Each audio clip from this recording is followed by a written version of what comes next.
Okay, so get this. 93% of communication, they say, is nonverbal. Wow. That's wild, right? That means like what we say is just the tip of the iceberg. Yeah. So we are diving deep today into nonverbal cues, and specifically this thing called mirroring. Okay. We've got this YouTube video script. It's called "This One Nonverbal Trick Will Change How You Communicate Forever." Mm.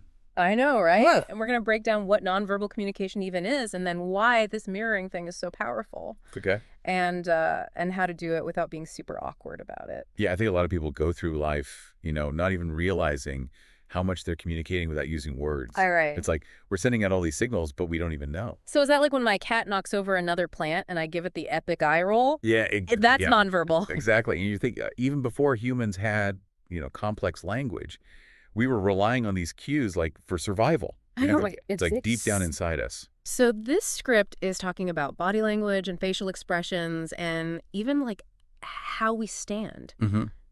It's a lot to think about. I don't even know where to start.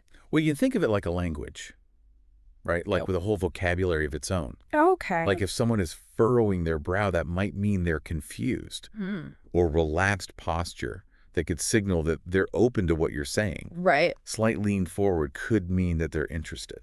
Oh, so you're telling me that like the way I'm sitting in a meeting could matter even more than the words I'm saying? Well, I don't know about more, but it's not that one is more important than the other. They work together. So your words, that's the content.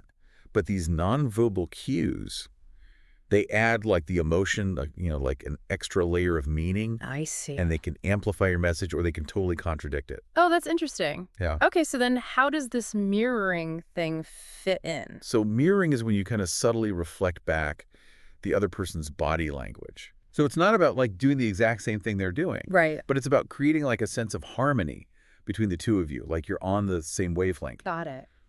And it kind of taps into this instinct we have Okay. to mirror people that we like and feel connected to. So like when someone smiles and I smile back, is that like a basic version of mirroring? Exactly. Yeah, and it goes beyond just smiling. Like if someone's leaning forward while they're talking to you, you might lean forward too without even realizing it. Right.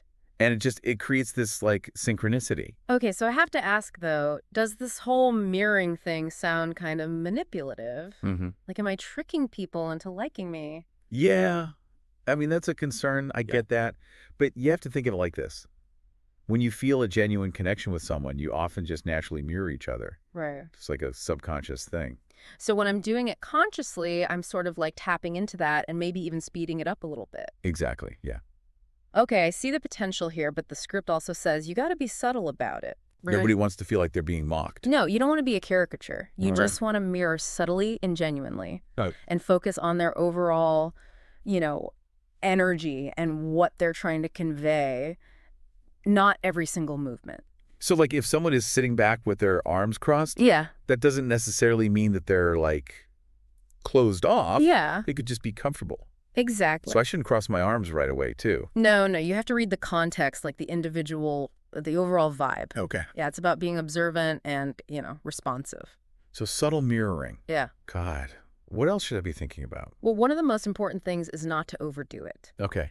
Like a well-placed nod, or you shift your posture a little bit. Mm-hmm. Even just matching someone's energy levels, that can be enough to create a connection. Okay, so small, subtle movements. Yes. What else? Well, the script also mentions, be aware of your surroundings. Who are you with? Right.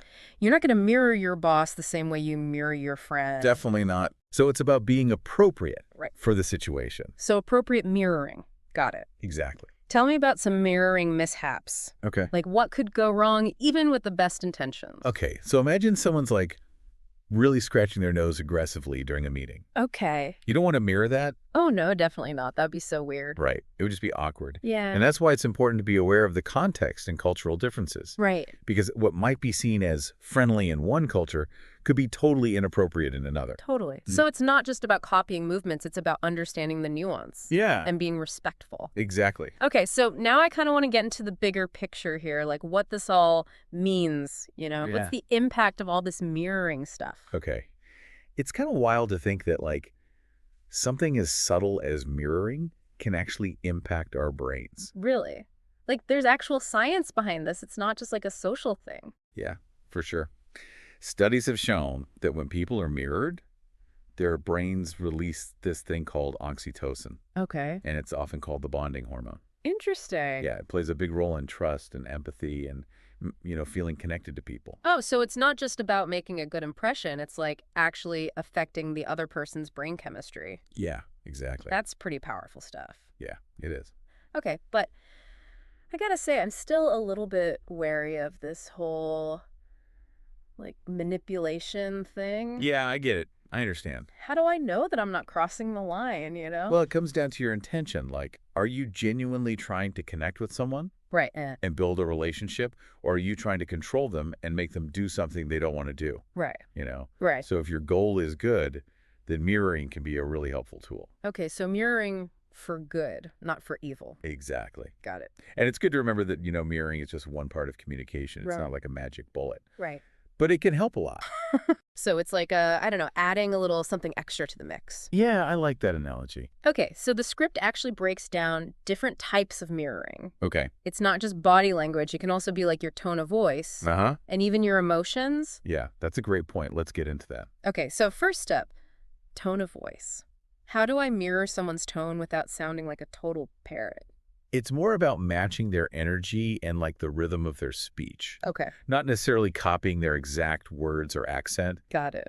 So like if someone is speaking really softly and thoughtfully, you might adjust your tone to match. Mm. But if someone is like really loud and energetic, you might mirror that energy as well. Oh, so it's like finding the right volume for the conversation. Exactly. Yeah. Interesting. Okay, what about emotional mirroring? Okay, so this is where you're kind of trying to match the other person's emotional state. Okay. So if they're excited, you show excitement. If they're sad, you might express empathy. But again, don't force it. You got to be genuine. Right. I'm not going to start crying just because someone else is. Exactly. Yeah, it's about being present with them, not putting on a show. So emotional mirroring is like empathy and action. I think that's a great way to put it. So we've got body language, mirroring, tone of voice, and emotional mirroring. Are there any other types? Well, the script doesn't really talk about any others, Okay. but I think it's interesting to think about mirroring someone's values or beliefs. Oh, that's interesting. How does that work? So it's not about pretending to believe something you don't, Right. but it's about finding common ground and pointing out the values that you share. I see. Like, let's say you're talking to someone who's really passionate about environmentalism. Okay. You might mention your own efforts to live a more sustainable life. So you're connecting through shared values. Exactly. And that can be really powerful, especially if you're trying to build a relationship with someone who's different from you. Yeah, that makes sense. Okay, so we've covered a lot here. The science behind it, the different types, and why it's important to use it ethically. Yeah, for sure.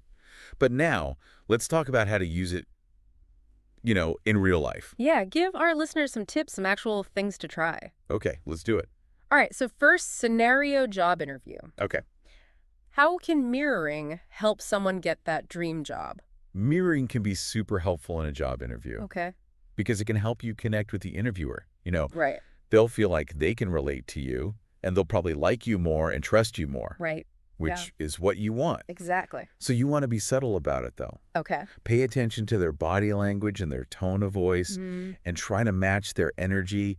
If they're leaning forward and they seem engaged, you might do the same. Right. If they're speaking softly, maybe you lower your voice a little. So you're kind of like having a nonverbal dance with them? Exactly. Yeah. And that can really help you connect with them and make a good impression. Okay, that makes sense. So next scenario, let's say you're at a networking event.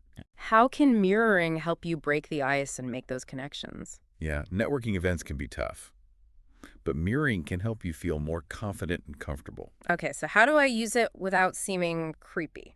So you just start by observing the people around you. Right? Notice their body language, their tone of voice. See if you can find someone who seems open and approachable. Okay. And then when you go to talk to them, try subtly mirroring their posture, their energy level. Like I'm on the same wavelength. Yeah, exactly. And that can help you start the conversation Okay, and connect more quickly. that's really interesting. Okay, last scenario. Let's say you're having a disagreement with a friend or a colleague, Okay. and things are getting a little heated. How can mirroring help calm things down? Mirroring can be really good for conflict resolution Okay. because it shows the other person that you understand them even if you don't agree with their words. Oh, interesting. Yeah. So even if you disagree, you can mirror their body language Uh-huh. to show that you're listening and that you get where they're coming from. Oh, wow. So it's about building that connection and respect even when you don't see eye to eye. Exactly. Yeah. So mirroring can be like a secret weapon for diffusing tension. I like that. Okay, those are really good examples. Yeah, But it's important to remember that mirroring is just one tool. it is. It's not a magic solution. No, it's no. You got to use it the right way. Absolutely. And ethically. Right. You have to be mindful and respectful and remember that communication goes both ways. Absolutely. Now, before we wrap up, I want to leave our listeners with a final thought. Okay, I'm listening. What if the most important conversations aren't the ones that we have with our words, but the ones that we have with our bodies? That's a really good question. It makes you think about all the ways we communicate, without even saying anything. Right. Like I was thinking a warm smile that can say so much more than like 1,000 Honestly, sorries. totally. And a firm handshake can show way more confidence than like bragging about yourself. Yeah, and this whole deep dive into mirroring has really made me realize how powerful nonverbal communication is. It's like Yeah. a whole secret language that we're all using. It is. And the more we understand that language, Mm, the better we can connect with each other. right. Build trust and figure out how to navigate all the tricky parts of like interacting with other people. It's like we have this secret decoder ring now Yeah. for all the messages that are flying around unspoken. But with that decoder ring comes responsibility, right? Exactly. We've been saying all along, mirroring can be a really strong tool. It can, but you got to be careful with it. Right. You can't just use it however you want. You have to be mindful of the situation and the person you're with. Right. And be respectful. And always try to be genuine. Yeah. Be yourself. Yeah. It's not about manipulating people or tricking them. It's about connecting and building good relationships. Exactly. Okay, so let's recap some of the big takeaways from our deep dive on mirroring. Okay, good idea. So first things first, mirroring is a natural thing that we do. Yeah. And we can actually use that to get better at communicating and build stronger bonds with people. It works because we all want to connect with other people.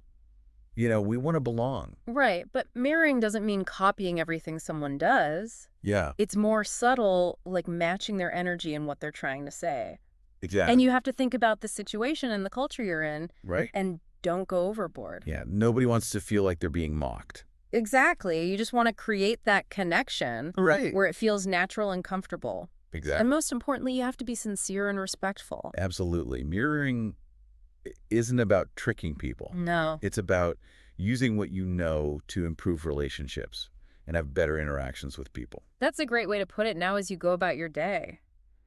I want you to really pay attention to how people communicate without even saying a word. Good advice. Notice their body language, their tone of voice, their energy, Yeah. and see if you can use mirroring to connect with them on a deeper level. Yeah, because sometimes the most powerful conversations are the ones where we don't say anything at all.